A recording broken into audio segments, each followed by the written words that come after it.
Samahan niyo kami today na i-exercise si Mama Fiona para naman makalakad na siya. Eto nga yung clip ng pag-uwi ni Mother Fiona mula sa vet. Alam niyo naman na kinabitan nga siya niyang dextrose na yan. Pero nung gabing to, napagdesisyonan nga ni Mother na tanggalin na nga yung dextrose kasi nga syempre walang magbabantay sa kanya magdamag. Delikado nga kasi baka maya-maya ngat-ngatin niya yung dextrose tapos talagang sisirit yung dugo niya pag ganun yung nangyari. Kaya naman sinuutan nga muna ni Mother ng busal si Mama Fiona para matanggal niya nga yung kanyang IV line. Okay na rin naman natanggalan nga ng dextrose itong si Mama Fiona kasi kahit papano kumakain naman na siya. At gustong-gusto nga niyang kainin yung nasa lata ng dog food kaya naman yun talaga yung binibigay ni Mother sa kanya. Siyempre naman after niyang tanggalan yung kanyang dextrose, ayan tinanggal na rin naman ni Mother yung kanyang busal para syempre comfortable na rin nga ulit siya. Eto na nga siya, nakakatuwa kasi fighting pa rin talaga itong si Mama Fiona. Siyempre kasama nga sa pagpapagaling ni Mama Fiona ito mga gamot na kailangan niyang inumin. Siyempre on clock din yung pagpapainom natin ng mga gamot sa kanya at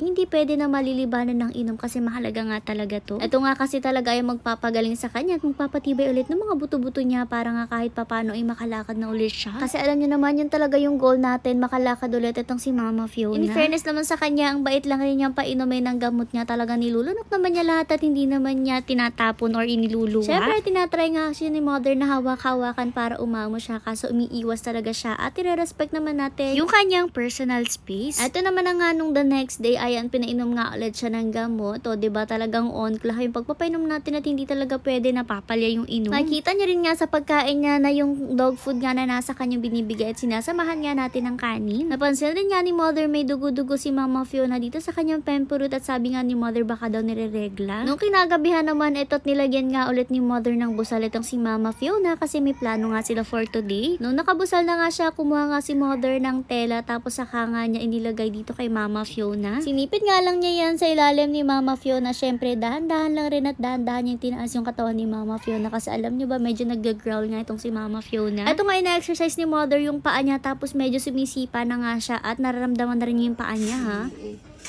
Oh, nasipa na si Mama. Very good, Mama. Huwag magalit si Mama. Bad yun. Bad. Nagagalit sa iyo? Nagagrowl. Bakit, Achichi? O, diba? Ang galing kasi kung maalala niyo noon, halos hindi nga niya basta-basta nararamdaman yung paa niya kasi na-try na nga siyang ipit-ipitin ni Doc pero hindi nga matindi yung kanyang reaction kapag naiipit-ipit yung paa niya. Pero ngayon naman, konting exercise ni Mother is sumisipa-sipa na talaga siya. Ibig sabihin na feel at kontrolado na rin nga niya yung paa niya. After noon, ito na nga dahan-dahan siyang itinayo ni Kuya Edmar. Bale, ito nga pala yung plano nila, ipag-exercise nga itong si Mama Fiona. Ito nga una nilang ginawa, pinatayo nga sila dito sa cage tapos inayos rin nga ni Mother yung lagay nitong tela na to para hindi nga siya masaktan. Bale, kailangan nga ayos ang lapat niya sa katawan niya. Tas itong tela nga na to ang mag-aakay sa kanyang lower body. Ibinaba na rin nga siya ni Kuya Edmar dito sa semento para nga mas makalakad din siya ng ayos. Syempre, hindi natin siya pwedeng biglain kaya ito nakatayo pa lang nga muna sila dito. Dahan-dahan na lang muna tayo. Sakto naman, nung time na to, kumukuha rin nga si Mother ng harness para ilagay dito kay Mama Fiona. Para nga syempre may nakasupport din nga at meron din nga tayong mahawakan para nga dito sa kanyang mas mataas na body or upper area ng body. Syempre, pinalalakas rin nga ni Mother ang loob ni Mama Fiona dyan kaya for the cheer nga siya habang pinalalakad nila si Mama Fiona. Pero in fairness naman sa kanya, kita nyo na humahakbang-hakbang na rin nga siya kahit papano at sinatsaga nga talaga ni na Mother itong si Mama. Pero syempre, hindi pa rin naman talaga totally siya makakalakad agad pero sa totoo lang napalaking improvement na nga na nagagawa na niya to ngayon. Dire-diretso nga lang rin ang paglalakad nitong si Mama Fiona at okay rin naman yung pahakbang-hakbang niya. Para naman mas mapush pa nga si Mama Fiona, syempre kailangan motivated rin siya kaya tinaas nga natin siya dito kung saan nga nakatira or nakalagay yung mga anak niya noon. Syempre para rin makita nga ni Mama Fiona yung outside world since medyo matagal na rin nga talaga siya sa loob dahil nga hindi na siya makalakad. Dito naman pinalakad-lakad na nga ulit natin siya at ayan inayos lang ulit ni Mother yung telang nakalagay.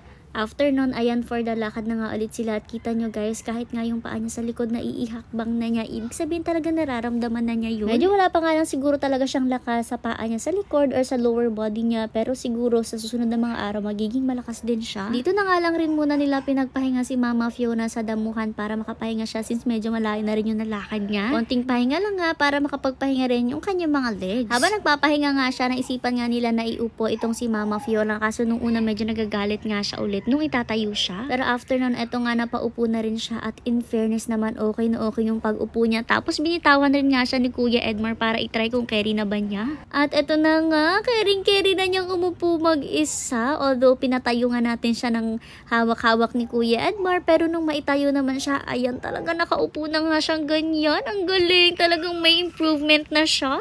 After naman nun, syempre dahil medyo gabi na nga ay iniuwi na rin natin si Mama Fiona at nung pababa naman tayo, sakto nandito si Mama Dog. Kaya nga hindi na muna nila iniuwi si Mama Fiona at hinayaan niya nga muna na makita itong si Mama Dog. Noong una nga hindi pa talaga gets ni Mama Fiona since madilim yata, pero nung inilawan ni Mother, tingnan nyo talaga si Mama Fiona, ang saya niya. Kasi pantinsin ninyo yung buntot ni Mama Fiona, nakatago nga lang yan sa ilalim kanina since takot nga siya, pero nung ma-realize siya na si Mama Dog yun, tingnan nyo yung buntot niya. O diba, nakakatuwa. Sino ba namang hindi matatouch siya ganitong moment? Gustong gusto na rin talaga niya makasama ulit si Mama Dog since alam nyo naman napaka-strong talaga ng bond ng family nila at hindi talaga sila naghihiwa-hiwalay. Kaya naman talagang dedicated rin tayo na mapagaling at mapalakad ulit itong si Mama Fiona para nga makasama ulit niya yung family niya. Sa ngayon nga, syempre kailangan muna nating tiyagain siya na tulungan siya sa paglalakad-lakad, pero soon enough makakalakad rin nga siya ng kanya at alam natin yung mangyayari talaga yun kasi hindi nga natin siya susukuan. Pinakita rin nga nila dito kay Mama Dog na tinutulungan natin si Mama Fiona makalakad-lakad. Pero after naman nun, syempre pinasok na nga ulit nila dito sa cage niya si Mama Fiona at syempre tinanggalan na rin naman nila ng busay para naman comfortable rin nga siya habang pinagpapahinga siya.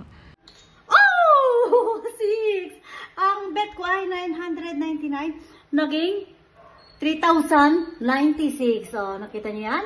Okay guys, dito naman tayo maglalaro kay Pilbos. Ang paborito kong laruin dito is Mines. Nag-recharge ako ng 10,000. Tingnan niyo, palalagoy natin to. Mag-bet tayo ng 999. Bet? Wow! Oh my God! Ang mines natin dito ay 4. Wow! Nakakakaba tong... Oh my God! Diba? 4 na. Oh! 5 na yan guys! 5 na! Oh! 6! Ang bet ko ay 999. Naging 3,096. Oh, nakita niyo yan? Naging 3,096 na. Oh, cash out. Diba? Nakita niyo? Oh, lalapit ng bomb. 4 ang bomb. Oh. Whoops! Oh, nakita niyo yan? Whoop! Wow! Whoop! Oh! Yung ating 999 naging 1,998. Isa pa. Oh my gosh! Gina nyo, naging 2,477 yung 999 ko. Cash out! Oh, di ba? Ang pera ko ay naging 13,576. Oh, gusto nyo isa pa? Papakitaan ko kayo kung paano tayo nagkakapera talaga dito. Oops! Whoops! Nakita nyo yan? Yehey! Woohoo! 3 na! Oh my God! 4 na! Oh my God! 5 na yan! Ay! Oh my God! Nabam tayo! Nabam! Okay. Normal lang matatalo tayo kasi napindot ko yung babawi tayo. Whoops! Whoops! Wow! Oh, di ba? Oh, nabawi na natin yung ating yung 999 naging 1,998.